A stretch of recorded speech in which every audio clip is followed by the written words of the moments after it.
It is all part of a recurring nightmare for the Jewish people, and it seems it will never go away.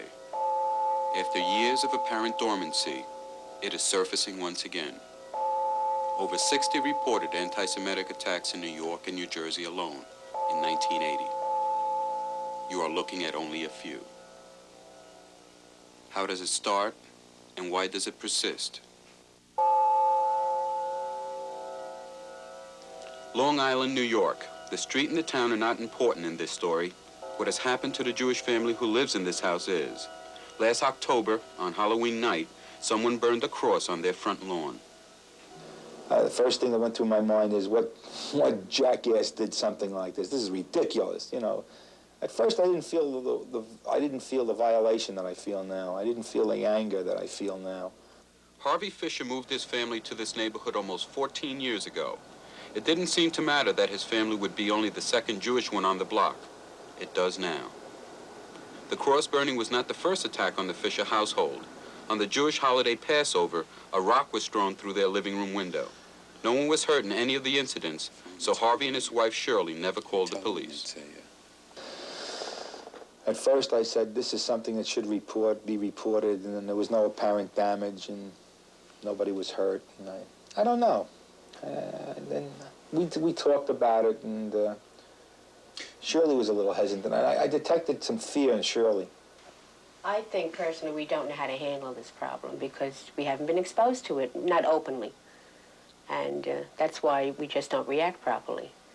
And I think we were taught as children by our parents, because most of our parents are from the old country and came here, don't make waves for fear of more repercussion. And my children are different. They react. I was really shocked by their reaction. I couldn't understand it for the life of me, and I swore that I was going to do whatever I did. I made sure it was that Cindy Fisher, their daughter, who finally called the police right after the cross burning. My initial reaction was total anger. And I was outraged at my parents that they hadn't called the police, because that was the first thing I asked them. Did you call the police? And they said no, and then I ran out here to look at the remnants of the cross in my neighbor's garbage, and then I came back in and said, how could you not call the police? I was very angry with them. And she's right, damn it. I admit it. I should have reacted violently. I should have called the police. I should have pushed it myself. Shirley and I tended to go back to the way we, all right, it's done, forget about it. Why this neighborhood? You tell me, that's a very good question. That's a very good question. This neighborhood's been relatively calm for the years I've been. We've been here about 13, going on 14 years. That's why? I don't know, but it makes you wonder what your neighbors are thinking and how they feel about you. And that's what is most disappointing. You don't know how your neighbors feel about you. Well, what kind of support, or how did your neighbors react to this happening? They should have been, I think, a little more upset about it. Or reacted. I think they should have been more embarrassed or appeared more embarrassed. They just seemed to want to shrug it off. Whether it was a lack of caring or just embarrassment, Cindy was not surprised. I think we always felt different. We always were made to feel different. We weren't welcomed into a neighborhood the way I've seen other people welcomed into a neighborhood. I know my mother felt that way. In most cases, the culprits of anti-Semitic violence are not caught, but because of Cindy's call, this one was.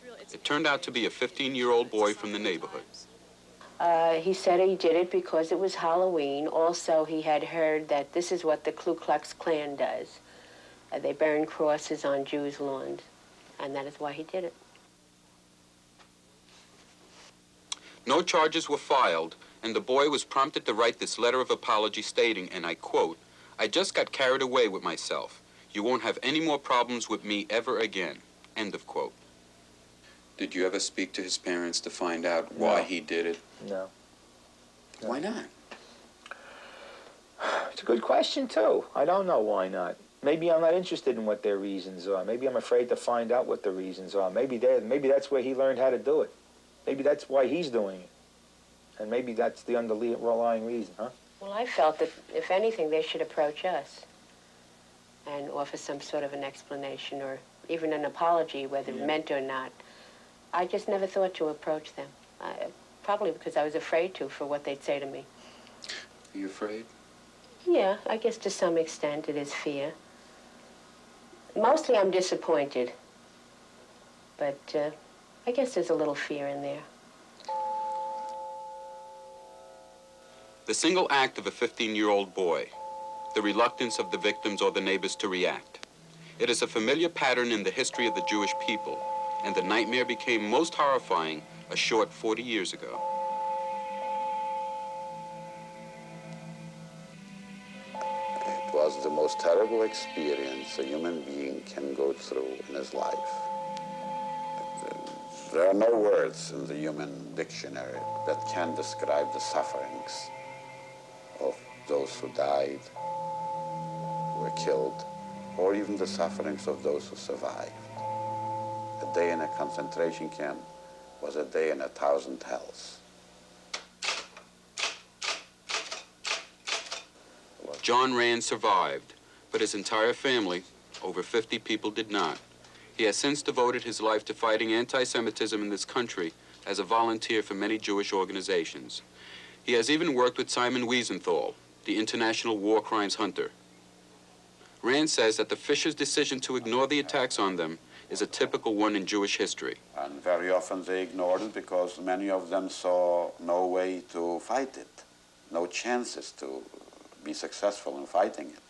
However, this same situation does not exist anymore now. We learned a lot from the Holocaust. It seems to have been replaced by attitudes like Cindy Fisher's. My feeling has always been, even when I was a kid in high school and junior high school, you can't let these things go on without standing up to them. You have to deal with them from a position of strength. Weakness is what breeds these things. But Rand says isolated anti-Semitic attacks are not what bothers him most. There is a rise not so much in the incidents as a rise in organized anti-Semitic groups in our country. It is not the attacking of a cemetery as much, or attacking or painting a swastika on a synagogue. It is, if this is as a result of organized anti-Semitic group, then that is really a cause that should be considered.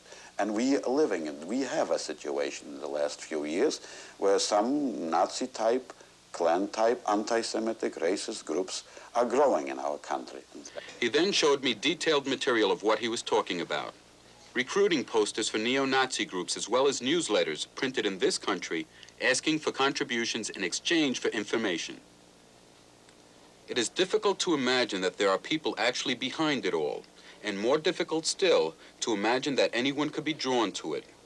That was before we met Sean McCarthy, a 17-year-old New Jersey resident who joined the American Socialist White People's Party over a year ago. Our path just does not coincide with that of Semites, so I guess we're branded as anti-Semites. Marie Torre will have that conversation when Channel 2 The People continues.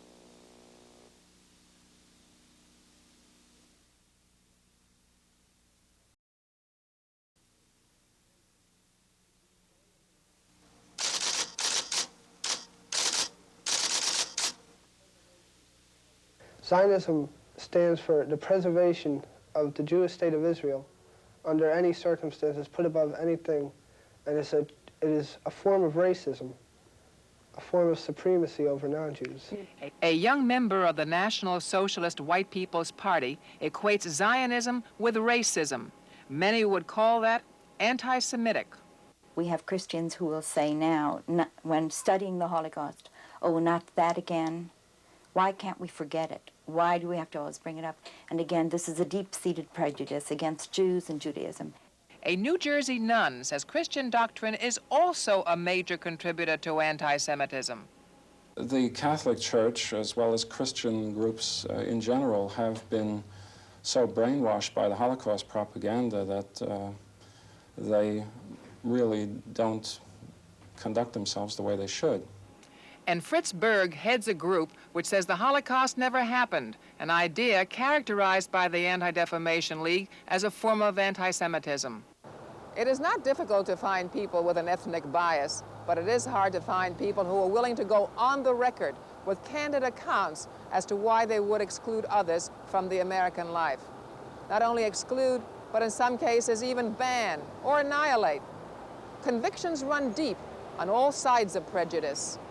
If America is going to know revival, there must be the preaching of the supremacy of... Many Jews were outraged by the remarks of the Reverend Bailey Smith, president of the 13 million-member Southern Baptist Convention. I'm telling you, all other gods besides Jehovah and his son Jesus Christ are strange gods. It's interesting to me at great political rallies how you have a Protestant to pray and a Catholic to pray, and then you have a Jew to pray. With all due respect for those dear people, my friend, God Almighty does not hear the prayer of a Jew, for how in the world can God hear the prayer of a man who says Jesus Christ is not the true Messiah? God doesn't hear the prayers of Jews. That's a statement that is mischievous. It has implications that the Jew is incomplete, and if you're incomplete, why be treated with full rights? My inquiry into anti-Semitism today took me to the office of Nathan Perlmutter, National Director of the Anti-Defamation League. He talked about a rise in anti-Semitism. If you're going to measure it by acts of vandalism against Jewish institutions, defacing of synagogues, this year has seen a bumper crop. It's been increasing. If you're going to measure it by more subtle forms, the United Nations repetition that Zionism is racism, the way in which that impacts people so that they start believing that Zionism is indeed racism. International Zionism has promoted a campaign saying that race mixing is good, and Sean McCarthy is 17. He doesn't paint swastikas, he wears them. Sean is a member of the National Socialist White People's Party, formerly the American Nazi Party. When I requested an interview with a representative of the organization, Sean appeared at our studio with 2 adult members of the party.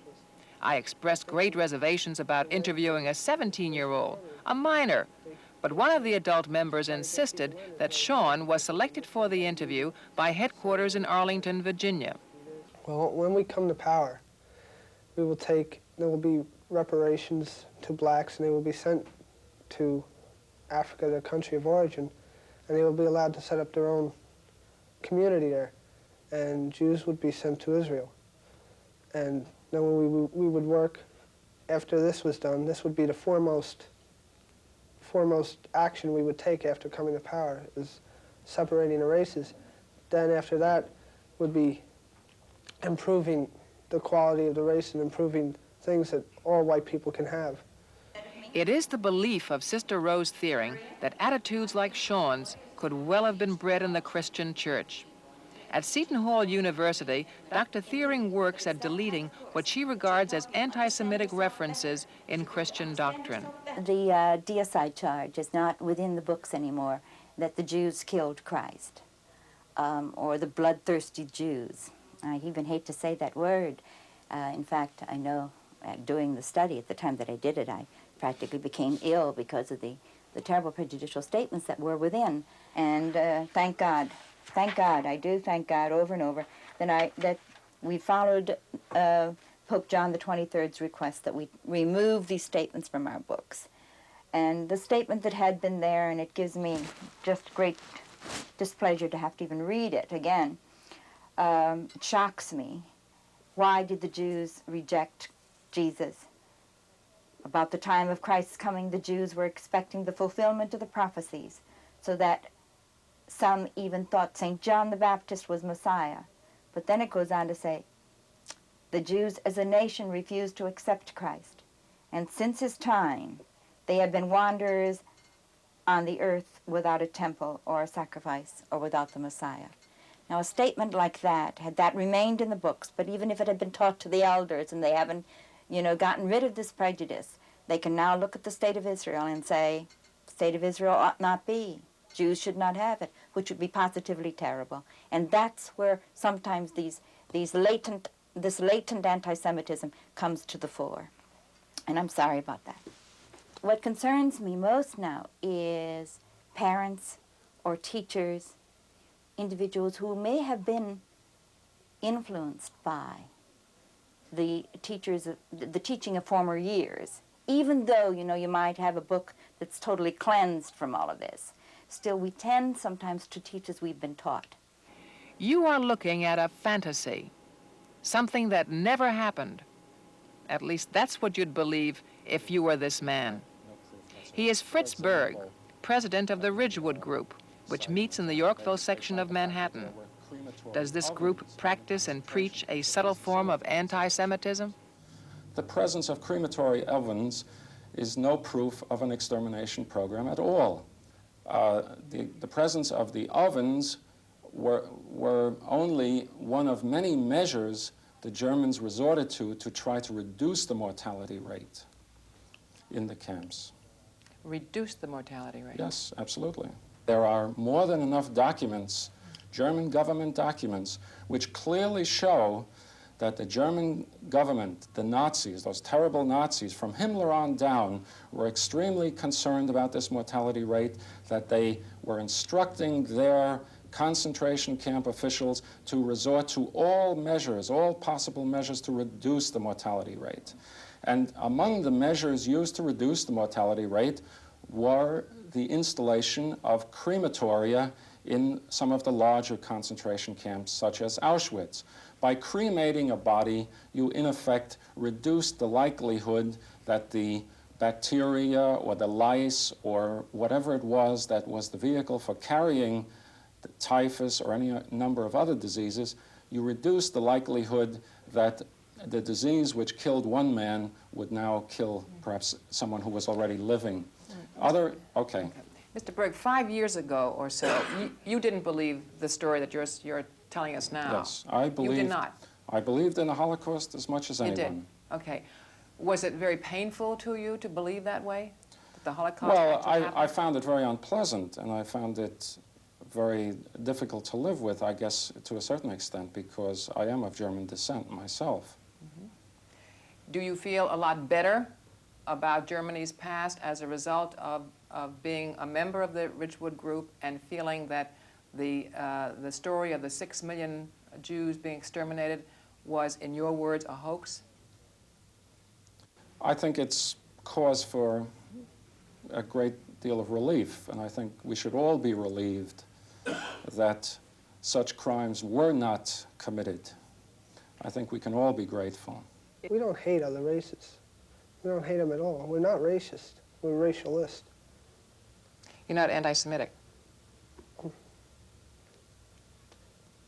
I'd say we're anti-Semitic. That doesn't mean we hate. You are anti-Semitic? Yes. But we do not hate. We're just, our path just does not coincide with that of Semites. So I guess we're branded as anti-Semites. Time was not very long ago in this country where it was perfectly respectable to be a bigot. You didn't like Negroes, you didn't like Jews, and you were able to say so about Catholics.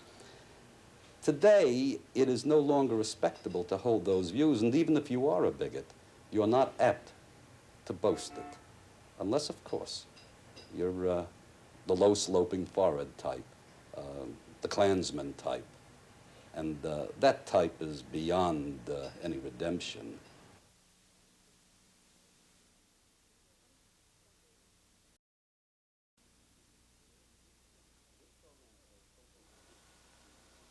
This program airs social issues in the interest of finding solutions. But there are no simple solutions when it comes to prejudice. One thing is clear, though. If it is left unchecked, it will continue to spread, and it will eventually hurt everyone. Just a footnote. As producer of this program, I could sense a reluctance to be interviewed on TV by people on both sides of the story. The Jewish people I talked with felt that they might be inviting more harassment.